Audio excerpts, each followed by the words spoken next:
Pode vir, Marcos. Lá vem o Marcos. Olá, humanos e exáticos também. Marcos aqui, espero que todos estejam bem. Nossa equação humana de hoje é buscar compreender por que a classe média e a pequena burguesia simpatizaram com regimes fascistas.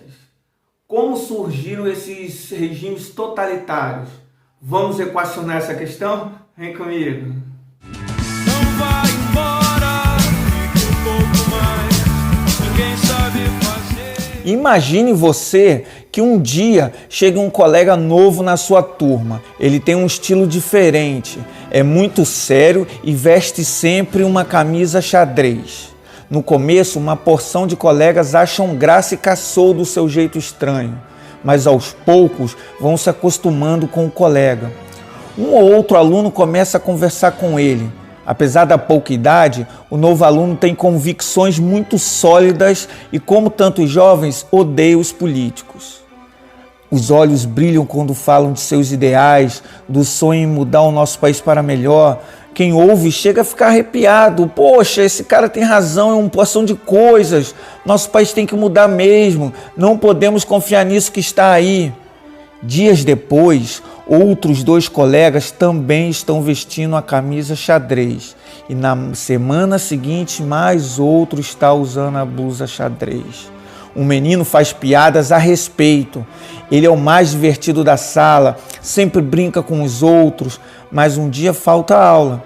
E logo corre o boato de que ele levou uma surra de um grupo de rapazes de camisa xadrez. Será verdade? O fato é que na semana seguinte, os pais levaram o colega piadista para outra escola. Dizem que ainda está todo machucado. Um arrepio corre pela turma. Já são 10 colegas vestidos de camisa xadrez. Na turma de 35, os camisas xadrez são minoria, mas todos têm medo deles. Eles mandam na turma e sentem orgulho disso. O que você pensa dessa história? Imagine a escola, a sala de aula, como uma sociedade em miniatura. Você consegue imaginar essa simples história como um resumo de um grande acontecimento político? Pois bem, amigos, a história da tomada do poder pelos fascistas foi bem semelhante a essa história da camisa xadrez. Acompanhe. O período entre as duas guerras mundiais foi marcado na Europa pela ascensão do fascismo, regime autoritário baseado na centralização do poder, no nacionalismo, no militarismo, no expansionismo e no cerceamento das liberdades individuais. Esse tipo de governo totalitário, ou seja, que o Estado domina todos os aspectos da vida social, ganhou força ao propor a recuperar a economia drasticamente abalada pela Primeira Guerra e impedir o avanço das ideias socialistas. Nos países que saíram derrotados na Primeira Guerra, como a Alemanha, os fascistas ainda tinham outra arma a seu favor, o sentimento de revanchismo criado entre a população contra os vencedores. Apesar de ter sido implantado em outros países, como Portugal o salazarismo e a Espanha o franquismo, o fascismo atingiu sua expressão máxima na Itália, onde surgiu, e principalmente na Alemanha, onde foi chamado de nazismo. O fato é que depois da Primeira Guerra Mundial, a Europa estava destruída, vivendo uma violenta crise econômica e social. Com o término da guerra, os Estados Unidos emergiram como uma grande potência econômica do mundo. Foram os americanos que reconstruíram a Europa, mas em 1929 ocorreu a quebra da Bolsa de Valores de Nova York. O mundo mergulhou numa grande depressão. E ficou claro que as ideias fascistas teriam mais terreno fértil. Nesse cenário, os comunistas culpavam a burguesia pela essa crise. Recordavam que Marx tinha mostrado a irracionalidade do sistema capitalista, que era capaz de produzir abundância e miséria tudo ao mesmo tempo. Já os empresários culpavam os socialistas, os comunistas, temiam perder suas riquezas, temiam uma revolução socialista por toda a Europa. A classe média e a pequena burguesia estavam amedrontados com o desemprego, a alta taxa de inflação, com medo de perder seu pequeno estilo de vida. Todos esses grupos queriam mudanças de verdade. Só que os burgueses, a classe média, os pequenos burgueses, os grandes empresários, enfim, esses estavam perdendo a sua fé no regime democrático. Eles achavam que a democracia não tinha como combater com mãos fortes. Professor, quem faz parte da classe média e da pequena burguesia? A pequena burguesia engloba o microempresário, o dono da farmácia, o dono da lojinha, o dono do mercado. A classe média remete a funcionários bem pagos, a profissionais liberais, ao arquiteto, ao médico, ao professor. Eles queriam mudanças de verdade, eles queriam um governo capaz de tirar as nações da crise econômica e social que estavam. Desta forma, ganharam força em toda a Europa os partidos políticos de extrema direita, que pregavam um regime político autoritário. Assim surgiu o movimento político chamado de fascismo. Um Estado personificado em um líder carismático que controla todos os aspectos da vida dos indivíduos. Os regimes totalitários foram regimes de partido único, que mobilizavam as massas por meio de grandes encenações públicas, propagandas que exaltavam o partido e o culto do chefe da nação como um mito salvador. Para estar mais na moda, eles faziam propaganda com muita fake news. Os fascistas gostavam sempre de ser representados como homens de bem, homens de Deus, da família, conservadores, patrióticos, homens revolucionários que levariam o país para fora daquele caos, daquela desordem. E no Brasil, professor? Eu sei que aqui tem muita gente sem noção. Teve isso por aqui? Não seja boba, menina. O Brasil é o país da alegria, da diversão, do carnaval. Não teve essas doideiras aqui, não. Eu garanto.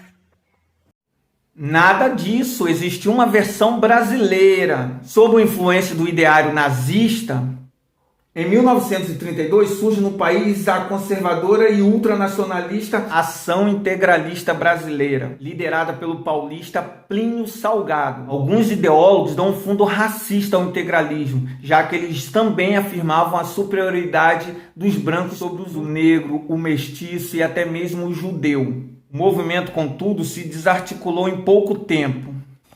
Logo após a Primeira Guerra, a Itália estava assolada por uma grave crise econômica, com a inflação galopante, desemprego, a queda da produção industrial. O Partido Socialista ampliava sua força de atuação e as greves tomavam conta do país.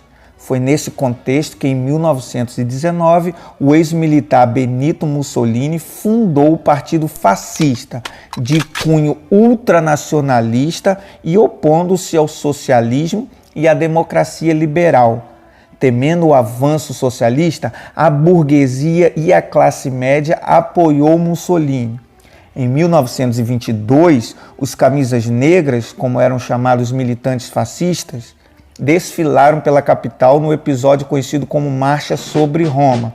Eles ocuparam as ruas da capital, exigindo ao rei Vítor Emanuel III que nomeasse Mussolini como primeiro-ministro.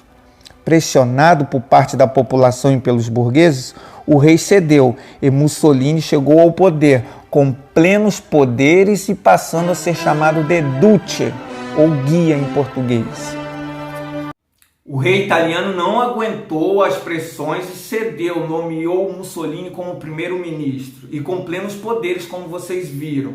Mussolini logo criou uma ditadura pessoal, ultranacionalista, militarista, violenta contra os seus opositores políticos. Mussolini também aproveitou que a Igreja Católica era hostil aos comunistas e, para legitimar seu poder, ele fez um acordo, o Tratado de Latrão, onde ele cedia o Vaticano, um bairro de Roma, como sede da Igreja Católica, como um país próprio, e em contrapartida a Igreja legitimava o seu poder diante ao povo. Ele também reergueu a economia italiana, investindo basicamente na indústria de base e também dando uma atenção maior à exploração das colônias italianas na África. Na Alemanha, o fascismo ficou conhecido como nazismo, que é uma abreviação do Partido Nacional Socialista dos Trabalhadores Alemães, liderados pelo austríaco Adolf Hitler.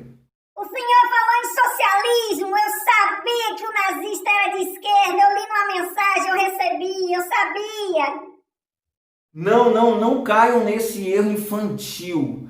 Os nazistas não têm nada de socialistas. Eles usaram esse termo que era um nome popular e moderno na época. Historiadores do mundo inteiro comprovaram através de diversas pesquisas que o nazismo é de extrema direita. A própria Alemanha deu uma aula esse ano sobre isso. Não caiam nessa falácia. Os nazistas abominavam todo tipo de justiça social, de igualdade e de democracia. O nazismo é de extrema direita. Em 1923, os nazistas tentaram chegar ao poder através de um golpe de Estado, o Putsch de Munique. O golpe falhou e Hitler foi preso. Da cadeia, ele escreveu seu livro Mein Kampf, Minha Luta em português. Nesse livro, ele sistematizou, ele apresentou os ideais e as ideias esdrúxulas e racistas do nazismo. Hitler ainda prometia reerguer a economia alemã e de se vingar dos inimigos do povo alemão. Na crise de 29, a Alemanha também sofreu um duro baque. A Bolsa de Valores de Berlim foi à ruína. Com essa crise, os políticos nazistas venceram as eleições. Em 1932, os burgueses, os nacionalistas, os conservadores, a classe média acreditava cegamente que Hitler era o mito. Era quem salvaria a Alemanha do caos. Em 1933, Hitler chegou ao poder, nomeado como primeiro-ministro alemão. Em 1934, Hitler tornou-se chefe de governo e de Estado. Passou a ser chamado de Führer e inaugurou o Terceiro Reich, a ditadura nazista na Alemanha. Hitler levantou a economia do país com um arroxo salarial e investimento pesado na indústria de base. Ele também ignorou o Tratado de Versalhes e militarizou a Alemanha. O nazismo investiu no cinema e na propaganda de massa para consolidar seus ideais, seus planos. Até as Olimpíadas de 36 foi usada por Hitler para mostrar a superioridade da raça ariana. Só que ele não contava com Jesse Owens, atleta negro americano que devastou os jogos humilhando os adversários e ganhando suas medalhas de ouro. Revoltado, Hitler esqueceu desse negócio de esporte e de Olimpíadas. Não tinha jeito, era na guerra que ele queria impor sua luta. Seus principais instrumentos de terror eram a SS, sua guarda especial, e a Gestapo, sua mortal polícia política. Hitler também começou a pôr em prática sua teoria de espaço vital, começou a invadir e anexar territórios. Estava tudo tranquilo e favorável para o ditador nazista. A guerra iria começar. Porém, isso já é uma outra história, né? As características do nazismo são parecidas com o do fascismo italiano. Militarismo, culto ao chefe, ultranacionalistas. Porém, eles tinham umas divergências. Uma é que os nazistas acreditavam na superioridade da raça ariana. Outra, eles tinham ódio às minorias, eles perseguiam minorias, como homossexuais, ciganos e judeus, que na história a gente chama de antissemitismo. Outra característica diferente é a teoria do espaço vital, que era a expansão geográfica do nazismo por outros territórios e a união da raça ariana em um lugar. Professor, Hitler é do bigodinho, né?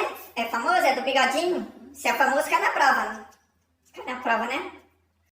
Veja, é claro que é muito importante em prova. Você se preocupa com prova, né? O nazismo não surgiu simplesmente da personalidade individual do Hitler. O nazismo surgiu das condições sociais da Alemanha durante a Grande Depressão dos anos 30. Surgiu a partir do medo da classe média, da burguesia de perder seus negócios, pelas falsas notícias, pela manipulação de propagandas oficiais do governo. O nazismo deu voz a pessoas violentas e preconceituosas. Portanto, estudar o nazifascismo é um instrumento de cidadania, pois desta forma podemos combater a ascensão de novos regimes totalitários no mundo.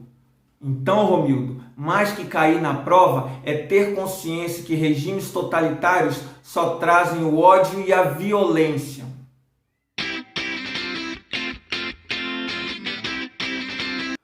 Bom, pessoal, chegamos ao final de mais uma equação humana. Passa rapidinho, né? E podemos concluir a nossa equação humana que os regimes totalitários surgiram a partir de uma crise generalizada dos anos 30. Também podemos concluir que a classe média e a pequena burguesia foram simpáticas a esses regimes porque caíram no conto do vigário. Foram iludidos por uma salvação mágica que não existe na política. Também tiramos a lição de estudar o passado, de estudar a história, para não repetirmos os mesmos erros no presente e melhorar nosso futuro, né, galera? Essa foi nossa versão do nazifascismo. Espero que vocês tenham gostado. Deixe um like nesse canal, se inscrevam e até a próxima. Aquele abraço. Tchau, tchau.